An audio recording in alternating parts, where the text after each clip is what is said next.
In the late 1960s, a schoolteacher named Jane Elliott wanted to teach her Iowa second-grade students about racism in a way that would really hit home. But how? None of them had seen a black person except on television. She realized her class was evenly divided between brown-eyed and blue-eyed pupils, and an idea came to her. One day, she walked into class with a Webster's dictionary that she had covered with brown paper. She announced to her class that this book contained breakthrough science that proved brown-eyed people were inferior to blue-eyed people, and that class would be adjusted accordingly. She segregated her students by a color for the day.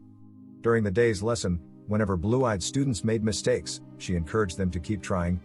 When brown-eyed students made mistakes, she said, "See, this is because you're inferior." When brown-eyed students did well, she didn't acknowledge it. When blue-eyed students did well, she lavished praise upon them and praised their superiority.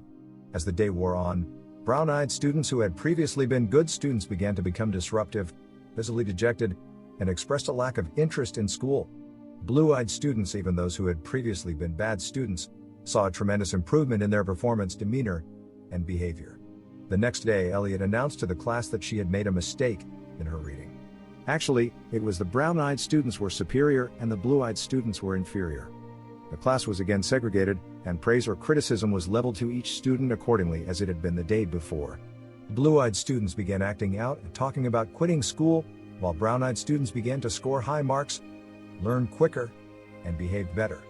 On the third day, she announced to the class that the book was just a dictionary, there was no study, and that she wanted to teach them how judging people based on the color of their skin felt by choosing to treat them differently based on the color of their eyes.